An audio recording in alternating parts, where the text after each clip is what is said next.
Tudo bom, pessoal? Então, começamos mais uma aula aqui da nossa disciplina de radiometria, do nosso curso de mestrado profissional em proteção radiológica. Então, dando continuidade à aula da semana passada, tá?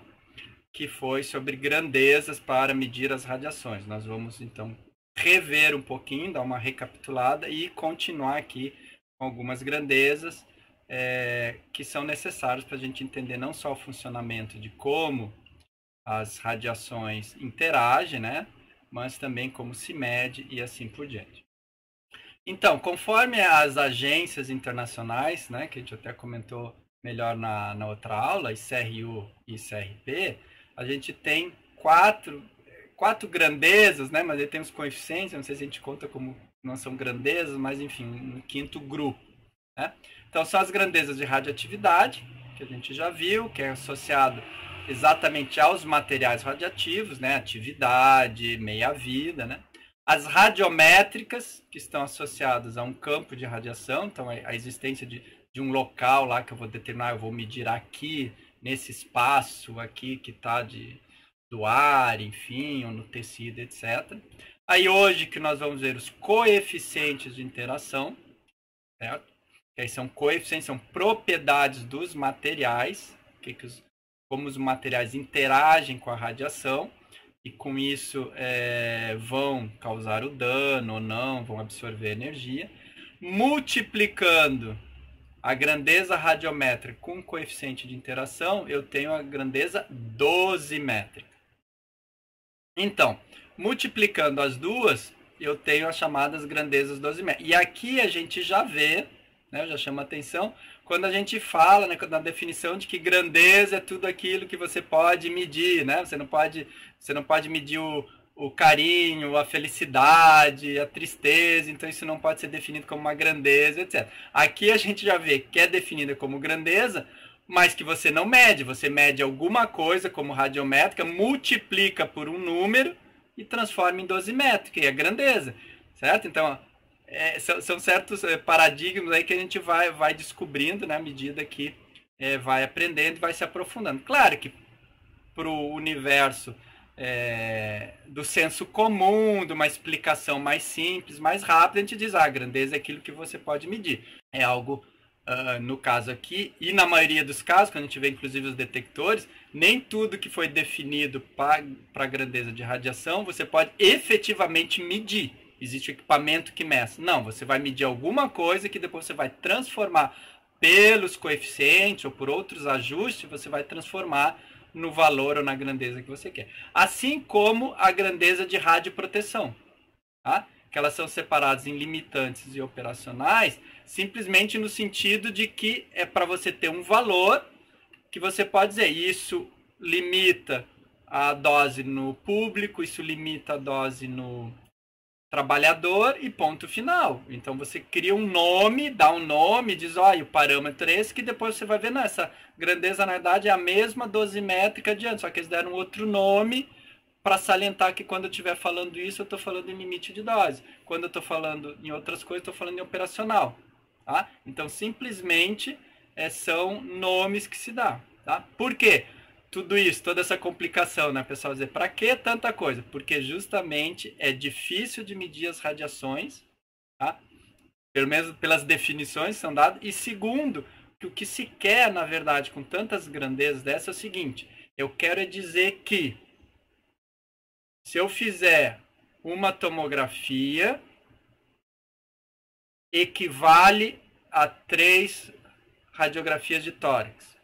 Ou uma cintilografia na medicina nuclear, dá menos efeito biológico, não é menos dose, tá? Porque a gente vai ver que a palavra dose às vezes engana. Não é que dê menos dose, a minha questão é menos efeito biológico do que fazer uma mamografia, por exemplo. Tá? Isso a gente não consegue na prática. A gente tem números, a gente compara as doses, só que na prática você não pode dizer que aquela dose da mamografia, aquele número, efetivamente é igual ao número da tomografia. O 10 é igual ao 10. Por quê? Porque a tensão é diferente, porque o tempo é diferente. Às vezes é questão de você repetir, que na radioterapia tem, né? Você fazer a divisão do tratamento, né, o fracionamento do tratamento para justamente proteger os tecidos sadios. Então, esse fracionamento ele é bom para o tecido sadio e é ruim, né, obviamente, para o tumor. Agora, se eu fizesse uma tomografia todo dia, equivale a um fracionamento da radioterapia? Ou seja, então, em vez de eu fazer 2 tomografias hoje, eu faço uma hoje e uma amanhã. Isso é benéfico, quer dizer, essas coisas... mas numericamente tanto faz. 10 mais 10 dá 20, 10 hoje mais 10 amanhã dá 20. Então, eu recebi 20 de dose. Mas o fracionamento ajudou ou não? Quer dizer, como é que eu... Não, se eu fizer 10 mais 10 no mesmo dia, não dá 20, dá, sei lá, 25. 10 num dia, 10 no outro, dá 20. Então 20. Então, não tem como, hoje em dia, você ter uma dose, ou melhor, uma grandeza que te diga, isso pode ser comparado com isso. Isso é 1000 células com DNA quebrado, isso aqui é 500 células com DNA quebrado. Então isso aqui é 2 vezes o outro. Não tem, tá? A gente tem ainda números que ajudam a gente a entender e, claro, com um efeito estocástico, a coisa que depois de anos você vê, ou às vezes depois de 6 meses de uma radioterapia, por exemplo, que é uma coisa mais intensa, algumas coisas de medicina nuclear, você consegue ver e dizer, não, olha, causa e efeito, fez aqui, 6 meses depois, 1 ano depois apareceu, com tal dose, o outro com menos dose, o outro com mais dose não apareceu. Por quê? Porque a fisiologia dele é melhor. Então, por isso que existe tantas grandezas, né? E a gente às vezes até se atrapalha com tanto. E a gente vai ver as mais principais aqui, as mais utilizadas, tá? E principalmente aqui os coeficientes que nos ajudam a entender como funciona a questão da absorção, digamos assim, da interação dessa energia com o corpo. Bom, só relembrando, exposição, tá? Que é contar cargas elétricas livres num volume de ar. Isso é na prática, tá na próxima aula de não, seria na outra, de ativo, né? Detector ativo, daria para ver exatamente que isso é mensurável. Um equipamento efetivamente pode medir a carga elétrica que está ali no ar e com isso medir a grandeza da exposição. Certo? Em homenagem ao Röntgen, lembrando, né? Um Röntgen é 2,5810 da menos 24. O Kerma, também, que hoje em dia é o que é mais, entre aspas, medido, né? O que mais se fala é o Kerma, que é a energia cinética deixada por uma quantidade de massa. Então, você tem aqui, divide por massa, a energia que você... Aqui também, como é que você vai medir a energia cinética dos elétrons? Vai botar lá um policial com radar e ver, você está com a velocidade tal, outro tal, tudo isso lá dentro do ar, dentro da água, dentro do tecido humano. Não tem muito como. Tá? Muito importante, que é muito comum, principalmente em inglês, se fala muito em Kerma no ar, ou air Kerma, tá? Para dizer que é o Kerma medido no volume de ar. Porque você pode eventualmente medir o Kerma na água e também você pode transformar, não é medir, transformar esse Kerma numa dose ou num Kerma na pele do paciente. Então já não é mais no ar, é na pele. Então por isso que é muito comum, às vezes, carimbar Kerma no ar, certo? Então, ele é dado em joule por quilo, energia por quilo, né, depositado por quilo. E por causa da outra unidade, que a gente já aprendeu, que tem a unidade de Gray, aí o pessoal, então, troca aqui o joule por quilo pelo Gray, e aí faz aquela confusão, que não é confusão, porque hoje já é prática comum, né? Dizer que dose absorvida é igual a Kerma é igual a dose absorvida. Oficialmente, não. Por definição, não. Por unidade, joule por quilo e Gray, também não. Mas hoje em dia o pessoal junta e diz que na prática é a mesma coisa, tá? Na prática do dia a dia. Então seria aqui, energia absorvida. Então energia absorvida é o valor esperado de energia. Pode ser qualquer energia entregue. Temperatura, velocidade, potencial elétrico, enfim, qualquer coisa que você entregue para o meio chama-se dose absorvida. Só que se eu não consigo medir velocidade elétrica, pode botar um radar lá para estar vendo a velocidade dele e somando. Não é de um elétron, né? São de milhões de elétrons. E somar tudo isso e dizer qual é a energia, que dirá medir velocidade, temperatura e outras coisas ao mesmo tempo. Tá? Mas, enfim. Então, é mais um passo. Então, assim, entre aspas, eu tentava medir velocidade, já nem conseguia. Daí alguém disse assim, não, mas velocidade é muito pouco. os fótons, partícula alfa, partícula gama, às vezes chamam partícula de gama também, né? Raios gama. Partícula beta, isso entrega mais do que velocidade para elétron, para o átomo, para a molécula. Isso entrega temperatura, isso entrega outras coisas. Então, medir só o kernel é medir parte do efeito físico. Vamos medir tudo. Ninguém consegue medir tudo, né? Mas foi a definição. Então, oficialmente, dose absorvida é tudo. Certo? E aí é que vem, como inicialmente dose é joule, e depende de quantos quilos você tem, ou quantas gramas, enfim, né, a massa. E isso foi dado o nome de Gray para um falecido cientista que trabalhou muito em proteção radiológica, em medir radiação, etc. Tá? O que acontece? Bom, joule por quilo é Gray, aí eu volto lá, Kerma é joule por quilo, por que eu não posso chamar de Gray? Filosoficamente não pode, porque quando eu digo que eu tenho 1 joule por quilo e estou falando de radiação, você tem que se lembrar, 1 joule por quilo, quem que é joule por quilo? Kerma. Então eu estou falando de Kerma. Se eu falar 1 Gray, você tem que pensar, Gray, quem que é Gray? Dose absorvida. Então 1 Gray, eu estou falando de dose absorvida. Certo? Depois quando a gente vê Sievert, a gente fala a mesma coisa. Ah, é igual numericamente, mas tem unidades diferentes. Por que tem unidade diferente? Porque tem um conceito por trás. Então, enquanto dose absorvida significa todo tipo de energia que você deixa no meio, lá na massa, ou no tecido humano, etc., o Kerma significa só energia elétrica, só velocidade, energia cinética, só velocidade, tá? Então, se eu falo joule por quilograma, eu estou falando, ou pensando em energia cinética. Se eu estou falando em Gray, a princípio eu estou falando dose absorvida, todas as energias, tá? Mas na prática é o mesmo número, um não tem como medir o outro, então fica que a gente usa na prática como se fossem iguais, tá? E aí, que começa, ó, aparece um W, aparece aqui um coeficiente, que daí, quando eu aplicar esse coeficiente, eu vou tentar verificar a probabilidade de ocorrência de um dano.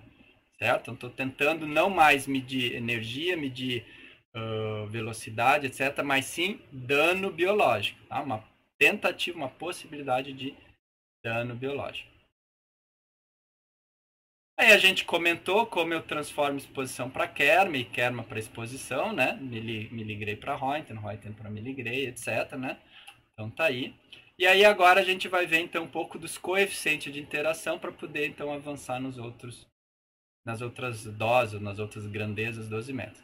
Então a gente tem o LED, tem a seção de choque e tem principalmente o que a gente usa, que são os coeficientes de atenuação, mas tem que entender um pouquinho de cada para poder chegar lá no coeficiente.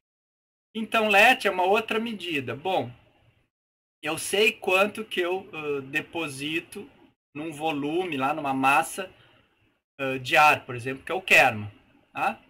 Poderia ser suficiente.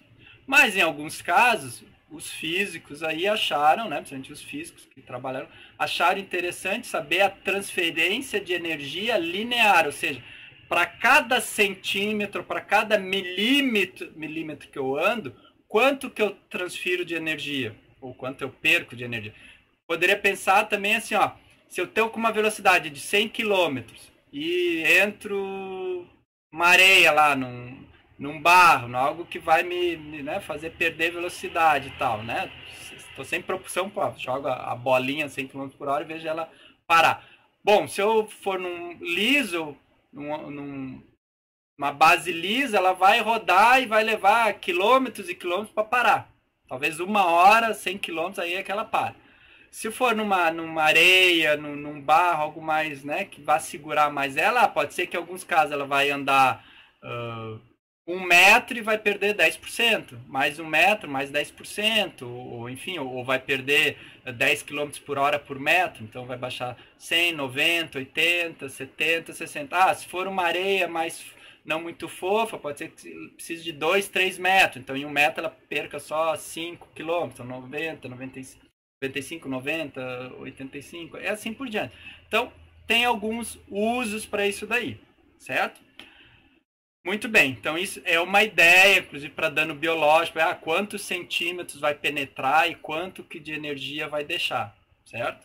Por quê? Porque se eu preciso de 20 centímetros para perder, sei lá, 100 keV de energia e o meu cérebro tem 20 centímetros, significa que, teoricamente, eu deixei 100 keV dentro do cérebro. Depois saiu, não tem mais nada, eu continuo com 100 keV a menos. Eu entrei com 300, deixei 100 no cérebro, tem 20 centímetros e pronto. Então, coisas para a gente ter, inclusive, algo mais factível. Porque, às vezes, você trabalhar com a massa, tá, 1 quilo de tecido, tá, mas se o quilo é fininho, espalhado, a radiação entra assim, num pontinho, tem 1 centímetro, já saiu. É a mesma coisa que esse ao contrário, esse 1 quilo pequeno, mais alto, eu tenho vários centímetros para passar? Claro que não. Então, são formas de ver a interação diferente. Tá? Aí tem toda uma definição, que depois podem ver, né? Que LET parece ser igual ao poder de esfriamento, mas é energia transmitida para o meio ou perto do local da colisão. Então tem essa coisa de você transferir exatamente ali, ou então você criar ali um Bremsstrahlung, alguma coisa assim, uma radiação característica, e essa energia ser na realidade transportada lá num outro tecido, uma coisa um pouco longe do local. Certo? Também a gente vai ver. Bom, seção de choque. Seção de choque é uma coisa das mais importantes para a gente entender. O que é seção de choque? Tá? Se você for ver todos os cálculos matemáticos e for ver as tabelas, ela vai aparecer como uma dimensão de área. Tá? Então, vai dar lá centímetros quadrados, milímetros quadrados. Tá? Mas se você for ver a definição, o conceito é de probabilidade. O que significa isso? Que áreas menores têm menor probabilidade de acontecer. Áreas maiores têm mais probabilidade de acontecer. Certo? Essa é a ideia. Só que probabilidade, normalmente você vai dizer assim, 0 nunca acontece, probabilidade 1 ou probabilidade 100% sempre vai acontecer, certo? Probabilidade 0 ou 1 ou meio do caminho. Só que no caso da seção de choque, você não tem uma seção de choque 0 para dizer que nunca vai acontecer, e você nem tem uma seção de choque 1 para dizer que sempre vai acontecer.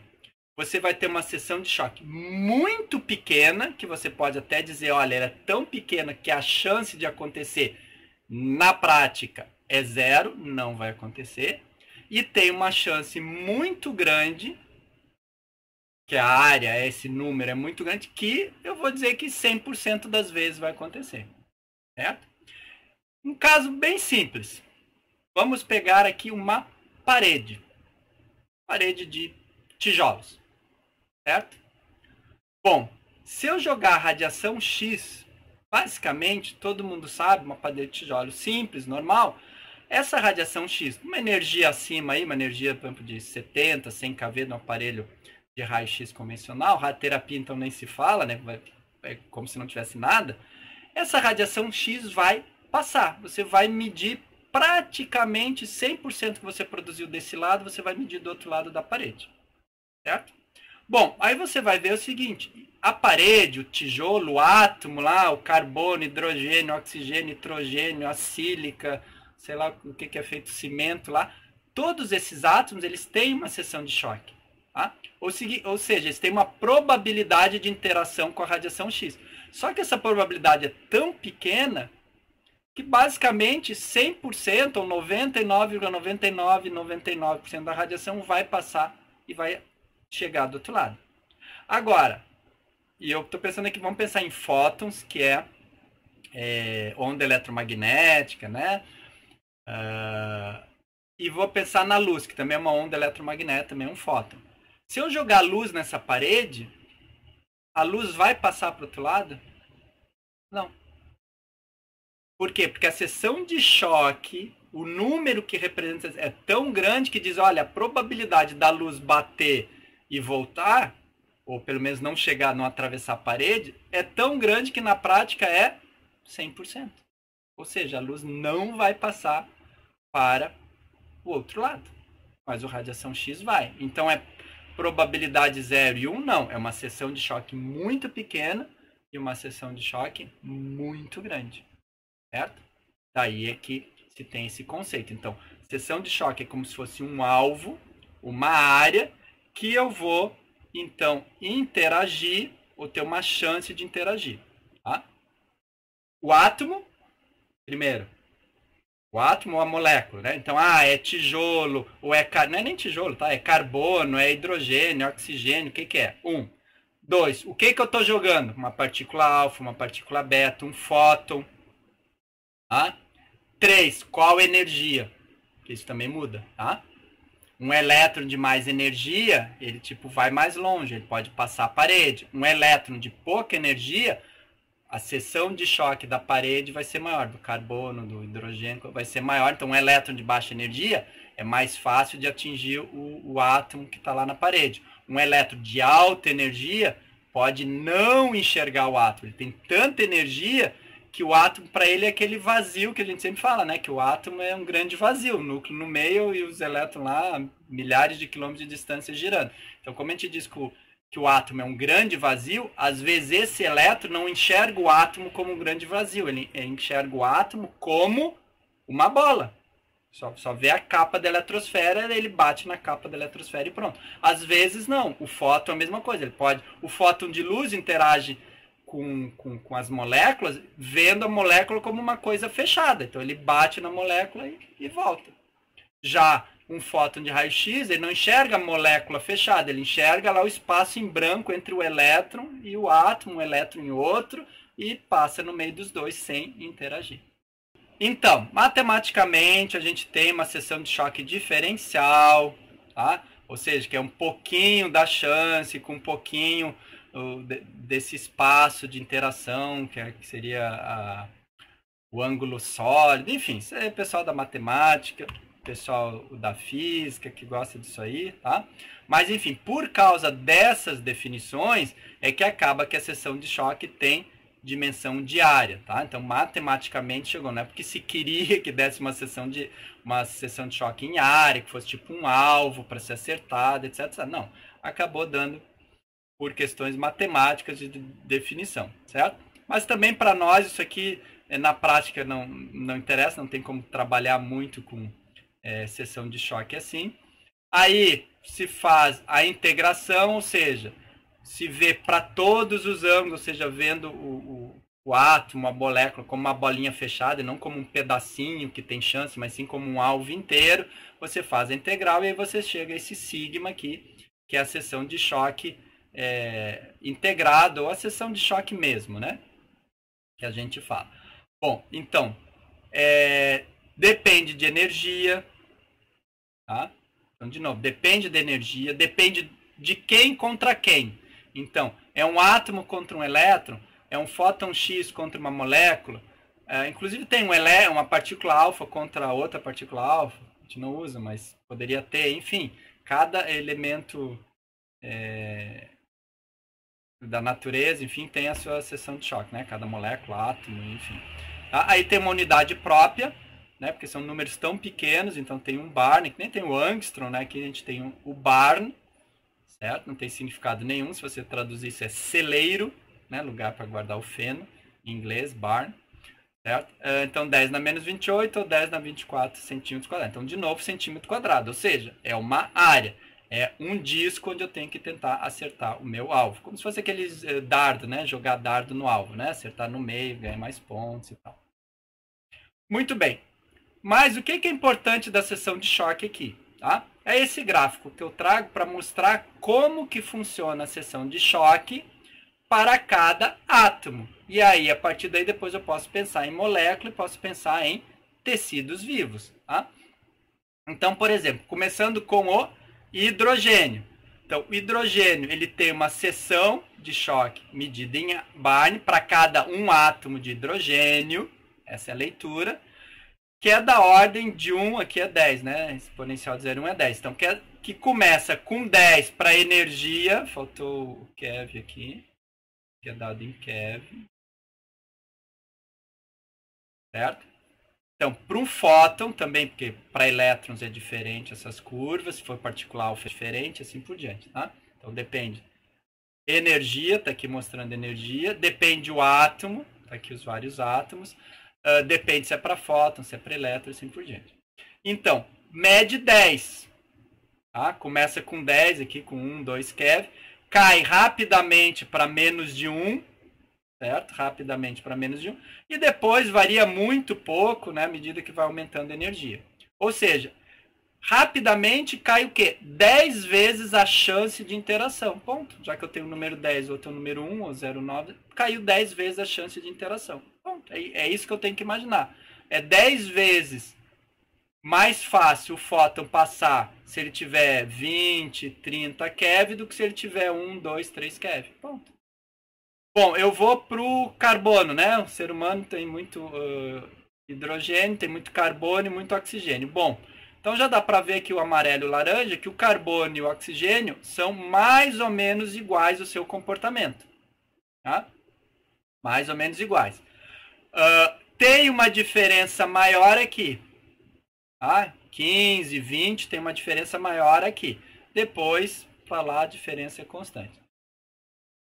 Significa o quê? Bom, o oxigênio tem um pouquinho mais de elétrons do que o carbono. Por isso que é mais fácil. Certo? O carbono é 6, o oxigênio é 8. Né? 8 elétrons, 8 prótons, etc, etc. Então, como o oxigênio é maior, é uma bolinha no núcleo maior, e a eletrosfera tem mais elétrons, ora, a chance de eu jogar um elétron, um fóton, e ele atingir, tem 8 elétrons lá, 8 prótons, 8 nêutrons para me atingir, a chance é maior do que se eu tiver só 6 pela minha frente. Certo? Então tá aí. Se o átomo é maior, a chance é maior. Tá? Então se eu tiver um Flávio para jogar uma bolinha e tentar acertar ele, se eu tiver 5 Flávios, é mais fácil eu errar num e acerto no outro, né? Então essa é a diferença. Tá? Mas vamos adiante. Cálcio. Aí o cálcio já é 20 e pouco, 22, 23 elétrons. Aí já tem uma chance bem maior.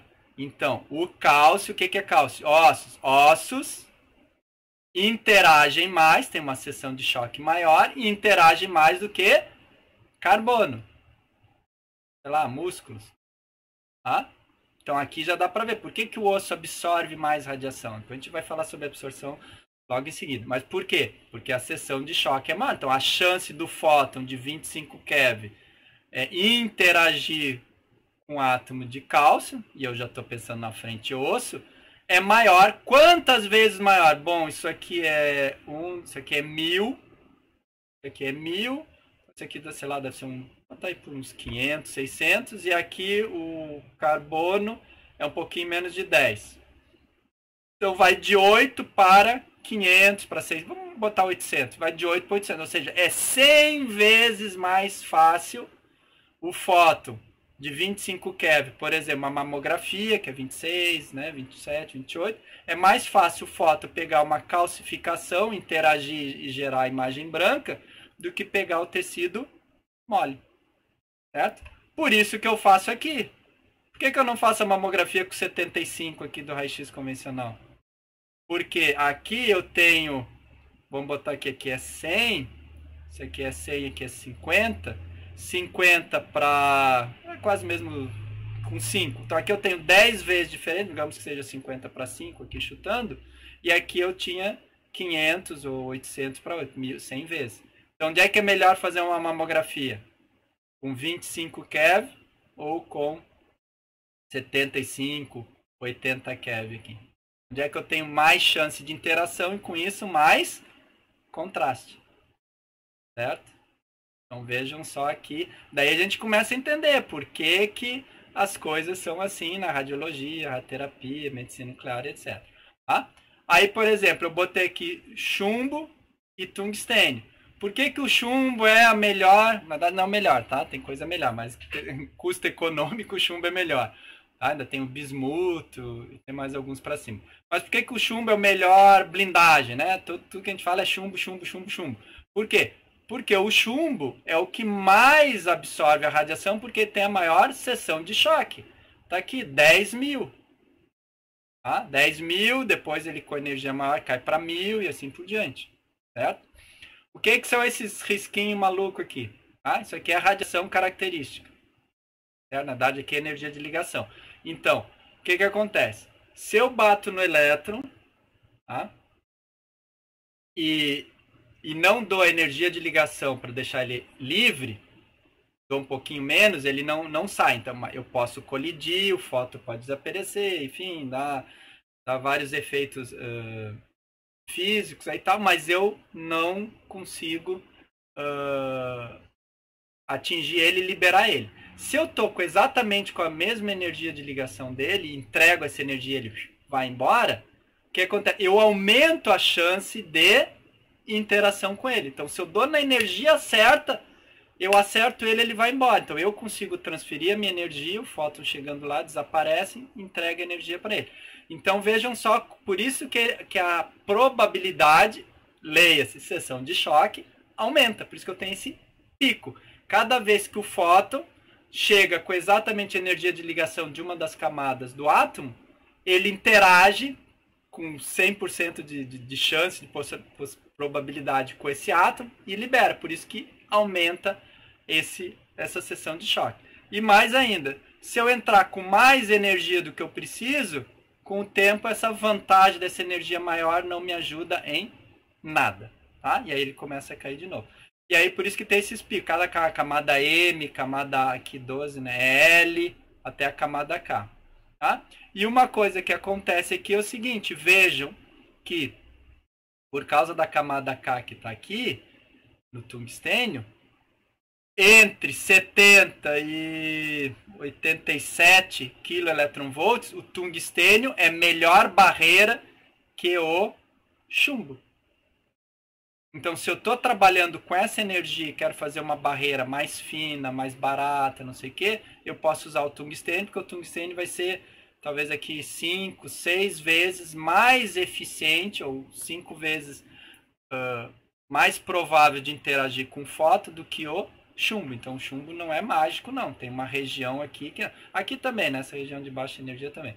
Mas estou pensando mais nessa aqui, certo? Então, vejam como que funciona. Por que o tungstênio pode ser melhor que o chumbo?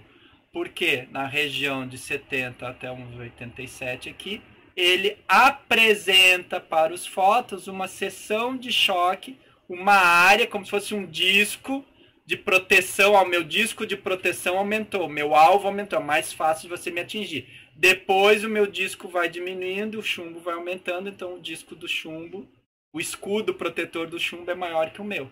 Então você pode me atingir ou não, certo? E aqui, é claro, tem só um zoom para mostrar o que acontece para baixas energias, né? 2, 4, 6, 8. Tá? Mas ainda a seção de choque não é exatamente o que a gente usa, mas ajuda a gente a compreender isso. Então, cada átomo tem a sua seção de choque de acordo com o elemento, partícula ou fóton que interage e com a sua energia também. Tá? Na física é muito comum, tem várias coisas que você pode inverter e você tem uma ideia. Então, como seção de choque é uma probabilidade, é um número em centímetro quadrado, às vezes pode não dizer muita coisa, vai dar números pequenos. Tá? 0,0001 Barn, o que significa? 0,03 Barn, o que significa? O que é isso? A chance é maior, é menor? O que eu posso fazer? Eu posso inverto, né, 1 sobre o sigma. Ainda coloco aqui a tal da densidade numérica, ou seja, quantos átomos eu tenho ali por volume, e tem uma coisa chamada caminho livre médio, ou seja, se eu pegar a seção de choque, inverter ela e multiplicar, eu vou ter tipo assim, 1 centímetro, 1 milímetro, 1 metro. Ah, então aquela seção de choque pequenininha significa que o fóton pode tipo caminhar 1 metro dentro do material. A minha parede tem 30 centímetros. Ah, por isso que ele passa. Ele pode entrar 1 metro adiante, a parede só tem 30. Ah, então se eu fizer uma parede de 1 metro, talvez eu consiga barrar essa radiação? Ah, pode ser. Ah, talvez se a minha parede tiver 0,001 milímetro, a luz pode passar? Ah, pode ser. Pode ser que a luz passe. Com 30 centímetros não passa. Então, se eu inverto, e aí você tem o coeficiente de decaimento radioativo, você inverte, tem a meia-vida, então você tem um número lá que não diz nada, você inverte, você passa a ter horas, minutos, séculos, enfim, anos. Aqui é a mesma coisa. Então, se eu medir, eu consigo ver mais ou menos assim, olha, aonde começa e tipo aonde pode terminar. Tá? Só que aqui o caminho livre médio, ou seja, metade do que ele vai andar, né? Mais ou menos até aqui. Então eu consigo, invertendo a seção de choque, ter uma ideia de quantos centímetros, milímetros, metros, quilômetros aquilo pode entrar. E aí fica uma coisa mais assim. Ah, por que a parede não barra? Ah, porque a parede tem 20 centímetros de tijolo. Se eu pegar a seção de choque e inverter, dá 1 quilômetro. Então precisaria ter uma parede de 1 quilômetro para efetivamente eu conseguir barrar aquela radiação X, por exemplo. Tá? Aí como é que calcula a densidade numérica, né? Que na verdade não é centímetros por grama, por exemplo, né? Uma pequena diferença aí. Tá? E aí a gente vem para um outro conceito e aí começa a chegar no que a gente usa nos coeficientes, que é o poder de freamento. Tá? Então, aqui antes a gente estava vendo simplesmente a probabilidade de acontecer o fenômeno, que seria a seção de choque, a interação. Aqui a gente já começa a ver a energia, ou seja, quase que é o LET, um pouquinho diferente do LET lá atrás, energia por comprimento. Tá? Se eu fizer simplesmente energia por comprimento, eu tenho poder de freamento linear, linear stopping power. Tá? Se eu dividir pela densidade, eu tenho coeficiente em massa, tá? Que a gente já vai ver em seguida a importância de ter o linear em massa, que eu não vou entrar aqui no assunto, porque no próximo fica mais claro. Então aqui eu já estou pensando em que não é só a probabilidade de acontecer, porque a probabilidade de acontecer, a gente vai ver também, significa uma coisa e transferir energia significa outra coisa. Então aqui eu estou pensando em transferência de energia, ou seja, efetivamente eu transferir energia, tá? Porque eu posso, um carro pode bater no outro sem estragar, né? Que é a famosa batidinha no estacionamento. Vai estacionar o carro, né? Dá aquela resinha, dá aquela batidinha, tu vai olhar, não bateu, não amassou. Então tá, então não fez estrago. Então nada aconteceu. Aconteceu o acidente, aconteceu a colisão, mas não estragou nada, ponto final, vida que segue. Aqui não, aqui eu quero pensar, tá, tudo bem, aconteceu a colisão, mas essa colisão efetivamente transferiu energia, a luz bate na parede e volta, a luz que chega é a luz que volta. Não aconteceu nada na parede, a parede continua igual. Agora, o raio-x que foi, de repente até voltou, mas ele deixou um pouco de energia lá e não voltou igual, ele voltou com menos energia. Ah, então isso me interessa. Então, enquanto o seção de choque tem mais a ver assim, acontece ou não acontece, o poder de freamento vai dizer acontece e não só acontece, ele deixa um pouco de energia no local. Já começa. Então veja o quanto de evolução foi tendo nas grandezas e nos conceitos para a gente chegar lá no dano biológico. Tentar chegar, né? A gente ainda não chegou exatamente no dano biológico. Tá? Então a gente tem o poder de freamento em massa. E aí a gente vem no coeficiente de atenuação linear. Bom, tá, professor, seção de choque é para um átomo, falar um fóton e tal, beleza. Um átomo e um elétron viajando. Uma molécula e uma partícula alfa lá viajando e interagindo. Ok. Aí foi apresentado o stopping power, poder de freamento, ou seja, o quanto que aquele material consegue absorver por centímetro. Tá? Um pouquinho, é quase igual o LET, tá? Mas tem conceitos um pouquinho diferentes. Ok. Só que, professor, é difícil, né? Trabalhar. É um átomo, é um fóton. Eu tenho milhares de fótons, eu tenho quilos de células vivas ali, né? Um paciente 70 quilos de células vivas. Como é que eu vou ficar trabalhando com um átomo? Não dá. Então, o que a gente usa? A gente pega, então, esses conceitos de seção de choque, etc, etc, e transforma em algo palpável, que é o seguinte, que é o coeficiente de atenuação linear. Então eu quero saber o seguinte, eu vou jogar um feixe de radiação, não é um fóton, não é um elétron, não é uma partícula alfa, é bilhões de fótons, bilhões de elétrons, bilhões de partícula alfa, de nêutrons em reatores nucleares, e quero ver o que sai do outro lado. E ponto final. Joguei 2 bilhões, saiu 1 bilhão. Joguei 5 milirroentgen, chegou a 3 milirroentgen. É isso que eu quero saber. É coisa macro, é coisa grande. Então a gente tem a intensidade, certo? E a espessura. É isso que eu quero saber. Se eu botar 1 centímetro de barreira de chumbo, o que me reduz? Se eu botar 2 centímetros e 3 centímetros, é isso que eu quero saber. Tá? Aí isso é proporcional à própria intensidade. Então, se eu chego com 100, saio com 50. Se eu chegar com 10, eu saio com menos 50? Não. Se eu chegar com 10, eu saio com 5. Então, é proporcional à intensidade. E aí, fazendo a matemática, descobriu que isso é uma... quase, não vou dizer que é uma constante, porque ele varia com a energia. Tá? Mas é um coeficiente. Tá? Não é constante, mas é um coeficiente. Então, descobriram o quê? Que para cada material, não é mais átomo, tá? Não é um átomo, não é o carbono.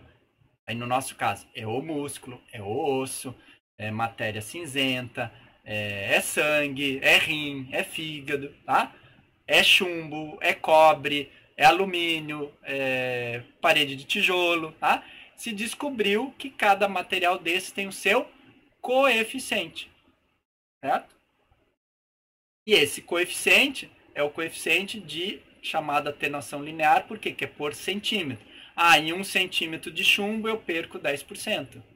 Se eu tiver 2 centímetros, eu perco 10% no primeiro centímetro, mais 10% no segundo, que é proporcional à intensidade. Como a intensidade baixou de 100 para 90, perdeu 10%, vai perder 10%, de 90 para 81, vai perder 9, 10%. Tá? Então, por isso que quando a gente fala que é proporcional à intensidade, a intensidade que está chegando.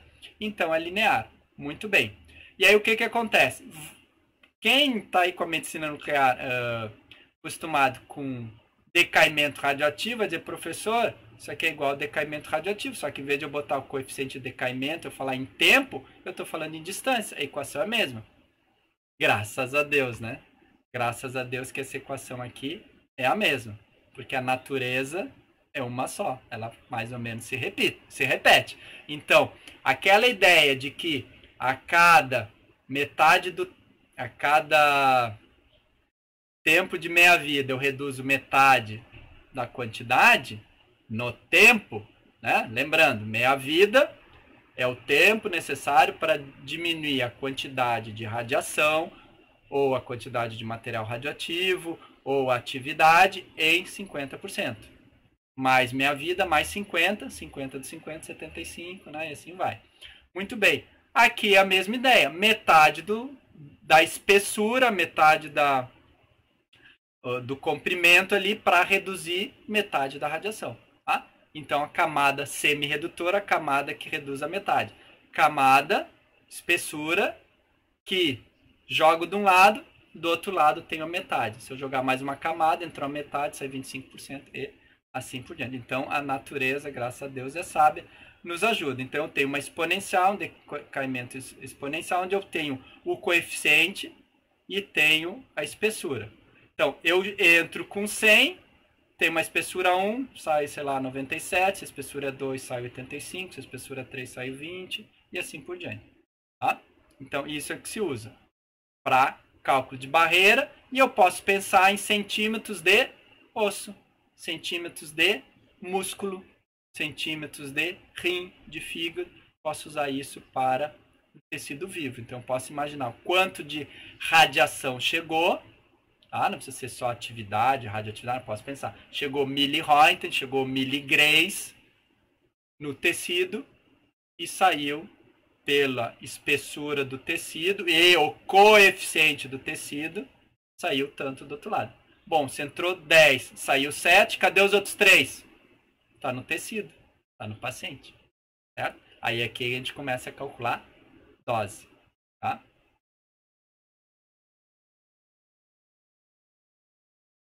Certo? Então foi o que eu disse, eu com caminho médio livre e com a camada semi-redutora, que é a mesma coisa de meia-vida, tá? Certo? Eu consigo sair do caminho médio livre, se eu fizer a inversão, eu acho o coeficiente, né? O contrário. Tá? Então, veja, lá da seção de choque, eu uso o caminho médio livre, do caminho médio livre eu consigo chegar no coeficiente. De novo, esse coeficiente é 0,0... Para nós não diz nada, você não consegue ver aquele número e dizer, não, pô, isso aqui é grande, isso aqui é pequeno, você não consegue ver. Agora, se inverte, vai dar 1 centímetro. Puxa, com 1 centímetro eu reduzo a metade da radiação, 1 centímetro de concreto. Ah, com 1 milímetro de alumínio, já reduz metade da radiação. 1/10 de milímetro de chumbo, já reduz a metade da radiação. Com detalhe, para qual energia? Tá? Aí já vem o outro detalhe. Então, se eu pensar na seção de choque, a seção de choque cai de acordo com como aumenta a energia, a chance de interação, a chance de eu interagir, o meu alvo vai diminuindo, a minha chance diminui. Então, tudo isso que a gente viu depois também diminui. Portanto, o avental que se usa, digamos, se usasse, né, que a gente nem usa, na mamografia, não serve para o raio-x. O avental de raio-x, aquele mesmo avental que protege bem, não serve, por exemplo, uma medicina nuclear, com uma energia mais alta.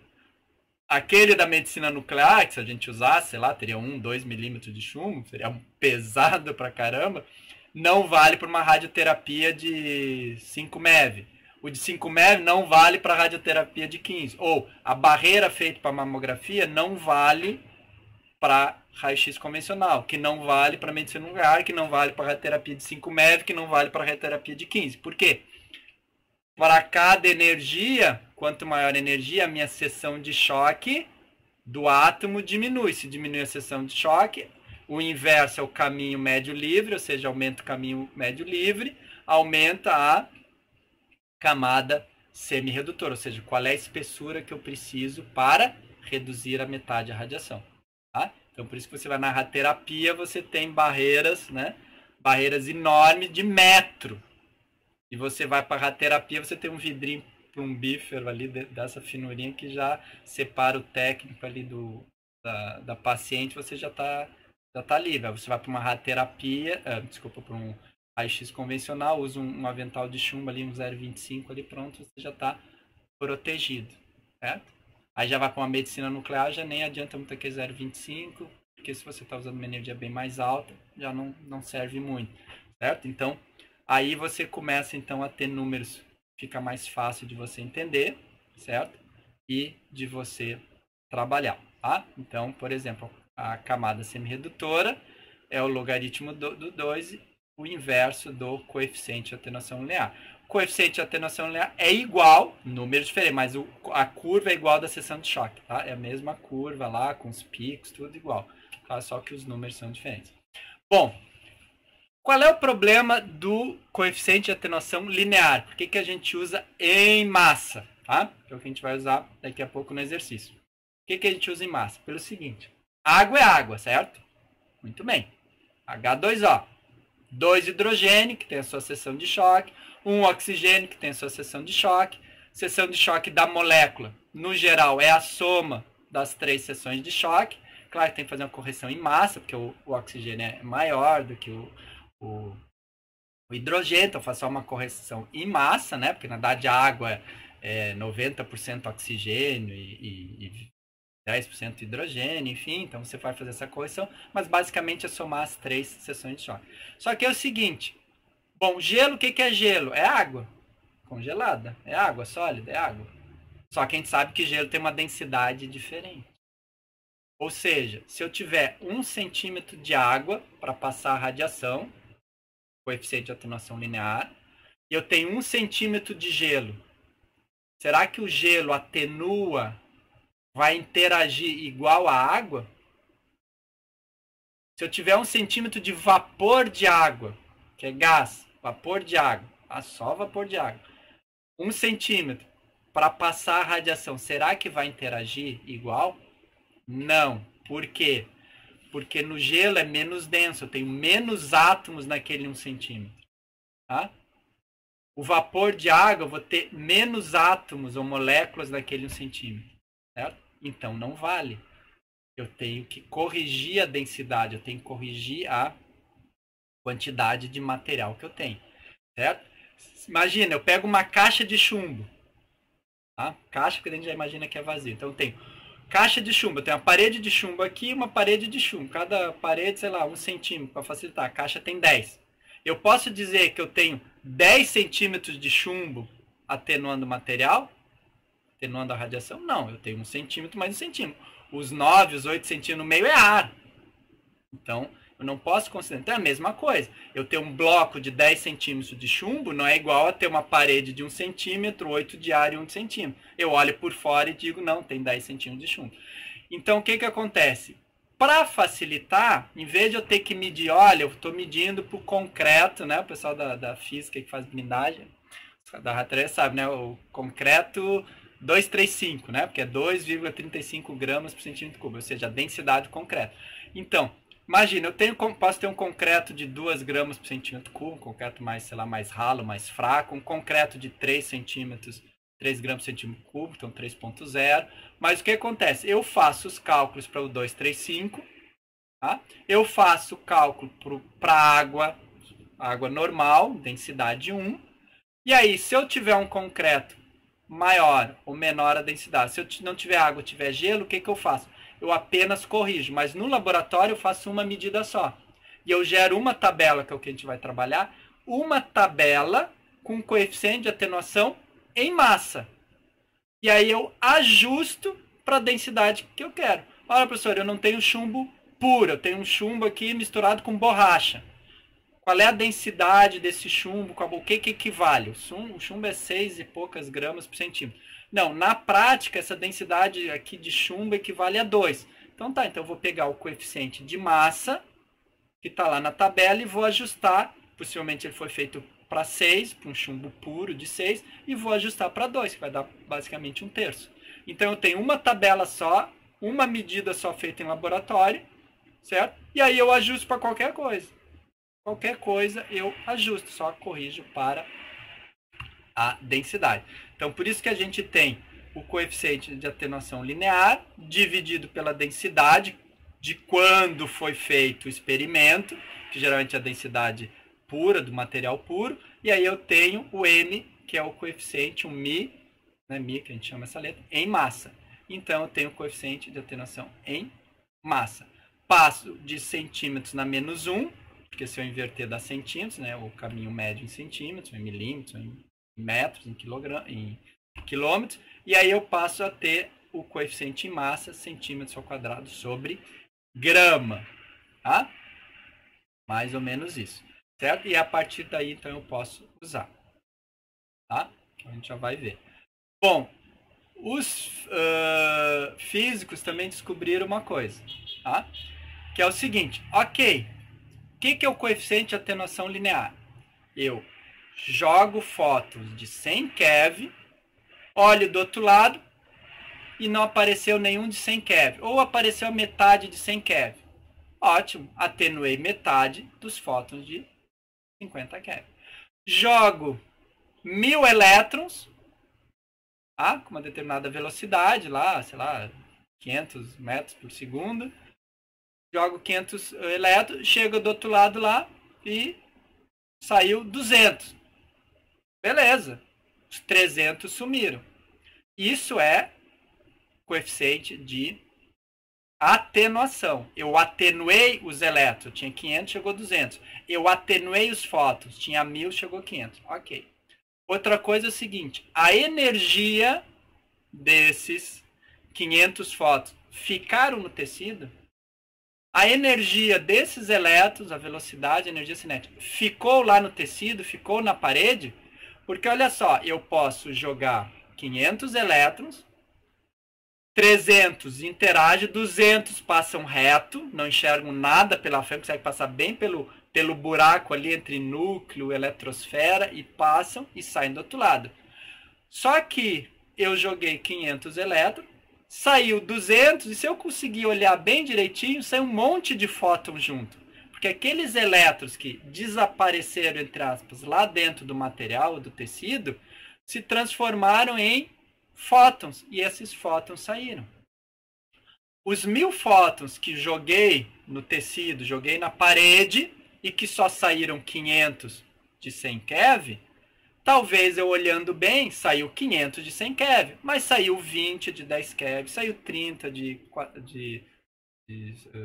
50 keV, saiu 90 de 75 keV, ou seja, eu interagi muito bem com os de 100 keV, sumiram a metade do original, joguei 1000, acabou a metade, mas esta energia não ficou dentro da parede ou do tecido. No caso, a gente está preocupado, radioproteção, tecido humano. Não ficou no tecido. por isso que foi criado o coeficiente de transferência de energia. De novo, pode ser transferência linear? Pode, mas por centímetro não tem muito sentido para nós, como eu disse, por causa da densidade. Então, a gente já vai direto transferência de energia em massa. Tá? Aí tem várias questões de ser por transferência de energia, por transferência de partícula carregada, e tem esses índices TR, TE, radioativo, radiativo, tá? Não é radioativo, radiativo, ou seja, emissão de radiação. Tá? Aí tem vários, tá? De colisão, enfim, aí tem vários, aí tu soma tudo, tem um coeficiente só. A gente trabalha sempre com um coeficiente geral, que é a soma de todos os fenômenos físicos que podem acontecer, tá? Mas aí tem os físicos que gostam de entender todo o processo. Não, isso aqui é por colisão, um elétron bateu no outro elétron. Não, isso aqui é radiativo. Tá? Isso aqui foi o elétron que bateu, mas daí ele emitiu um fóton, esse fóton foi lá na frente e aconteceu outra coisa. Então tem vários aqui, também dá para ler, tem nos livros, né? Mas o importante é isso. Atenuação, o original deixou de existir, ou deixou de existir em parte. E transferência, o quanto desse original realmente foi atenuado e ficou no local, ou simplesmente foi transformado em outra energia e foi embora. Certo? Pausa, perguntas. Antes de a gente continuar, e deixa eu ver, 19, mais um pouquinho a gente vai para os exercícios.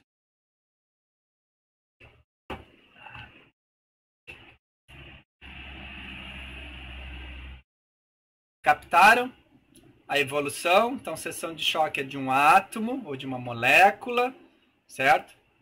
É uma área, um alvo, mas que não me diz muita coisa, porque vai dar números pequenos. Se eu inverto, eu tenho tipo a penetração, caminho médio, camada semirredutora, tem a penetração, assim como decaimento radiativo é um número pequeno que também 0,00 não me diz nada. Se eu inverto esse número, às vezes com logaritmo de 2 ou não, mas enfim, se eu inverto, aí eu tenho segundos, minutos e horas, certo? Isso tudo por um átomo, né? Enfim, umas coisas discretas. E aí eu vou para os coeficientes, que aí os coeficientes são, daí é macro. Aí sim, é 1 quilo de osso, é 1 quilo de músculo.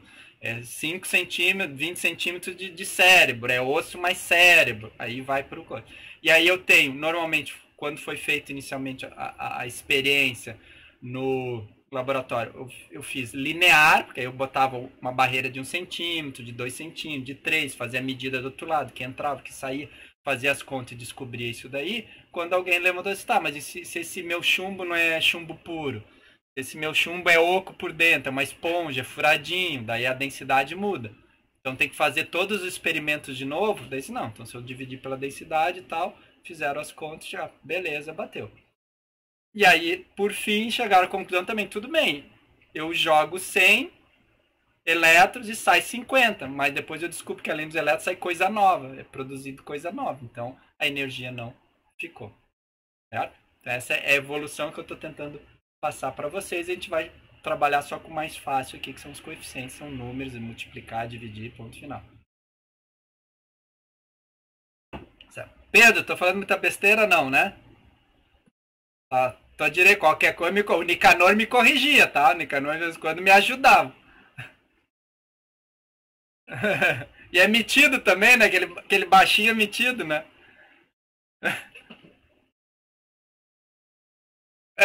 É isso aí mesmo. Gostei. Então tá, certo? Então tá aqui, vamos continuar a transferência de energia, vamos finalizar para a gente ver o exercício da aula passada e o novo. Deixa eu voltar aqui. Pessoal, de vez em quando eu me esqueço de trocar, tá? Eu me empolgo, porque como tá na frente a tela, eu vou riscando a tela e me esqueço que eu tô mostrando para vocês só a minha cara linda aqui. Então, quando vocês dizem, professor, não estão vendo o desenho, não estão vendo o gráfico, tá? Pode gritar aí, que daí eu troco para cá, certo? Então, vamos lá. Então, próxima é absorção. Tá?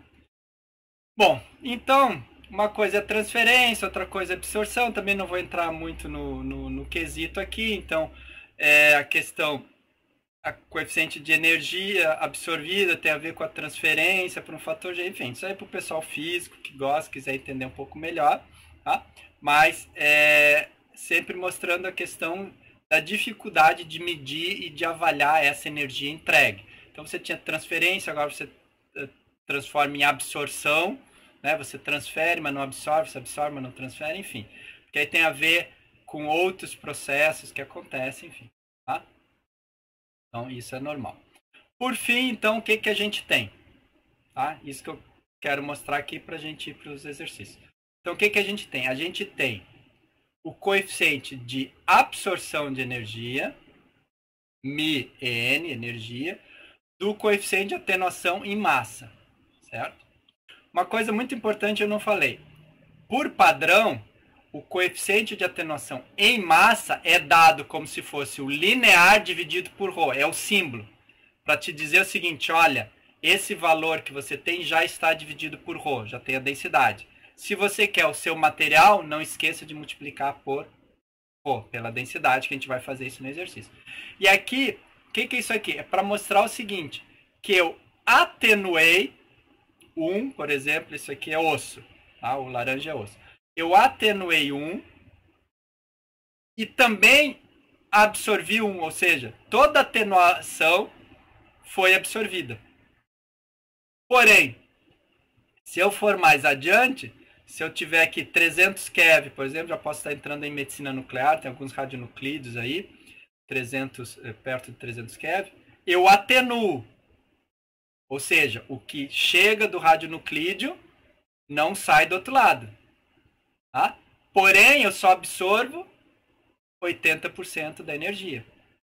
Então, 20% está saindo do outro lado, depois de 1 centímetro, 2 centímetros, enfim. Tá?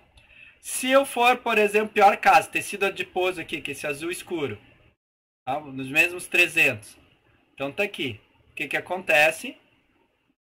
Eu absorvo, eu atenuo. Então, os fótons que chegam, no caso aqui tudo é para fóton, né? Eu só trabalho com fóton. Os fótons que chegam são atenuados. Porém, eles saem do outro lado. A energia sai do outro lado. Apenas 30% da energia desses fótons ficam. Então, se eu tenho 10 fótons de... Estou com 300. Né? 10 fótons de 300 são 3.000. 3.000 keV, 3 MeV de energia chegando lá no tecido adiposo. 30%, 900. 900 keV ficam no paciente e os outros 2.100 seguem viagem. É isso, ele só absorve 30%. Tá? Se eu aumentar a energia, sobe para 90. Então, se fosse... Bom, a energia é 100, né? Ainda tem que corrigir. 10 fótons de 100, 1.000 keV. 900 keV ficam. Tá?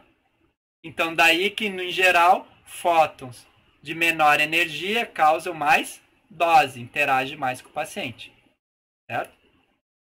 E aí tem aqui também para músculo, para as mamas, né? Porque mamas é meio músculo, mas tem esse tecido adiposo, é uma mistura, enfim, né? Do azul do tecido adiposo com a parte muscular, então está no meio do caminho aqui as mamas.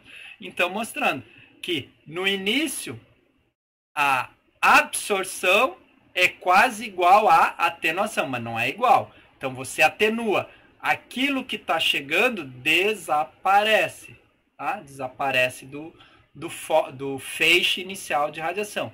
Isso significa que tudo aquilo que desapareceu ficou como dose no paciente? Ficou na barreira? Não. Uma parte ficou e o resto atravessou o paciente ou atravessou a barreira. Por isso que uma barreira não barra 100%, porque ela não consegue absorver toda a energia. Tá? Não que ela não queira absorver, ela não absorve porque seu sistema de interação começa lá na seção de choque, passa pelo caminho médio e vai subindo, vai pela integração da seção de choque, vai até o coeficiente. Tudo isso mostra que é uma probabilidade, né, desde a seção de choque, há uma probabilidade de acontecer. Tá? Uma probabilidade maior ou menor, não é nem 0 nem 100. Claro, na prática a luz bate na parede e não passa. Agora a luz passa pelo vidro. Como é que eu explico a luz passa pelo vidro? Ah, porque a seção de choque dos átomos do vidro são de tal maneira que o comprimento de luz não passa. Ah, mas o ultravioleta parece que fica no vidro. Tem aquela coisa do sol, da vitamina D. A ultravioleta fica no vidro, mas a luz passa, mas o calor passa, que é infravermelho. Por que um passa e outro não passa? Seção de choque. Você teria que ver a curva da seção de choque e ver. Não, realmente, absorve 90% do ultravioleta, absorve só 10% do infravermelho. A luz visível passa 95%. Ah, daí eu boto uma película, o que aconteceu? Eu botei um material que tem uma seção de choque para infravermelho que não é tão crítico para a luz, por isso passa a luz, não passa o calor por causa da película, e assim por diante. Certo, pessoal? Então a gente termina por aqui, certo? Com a aula de coeficiente de grandeza.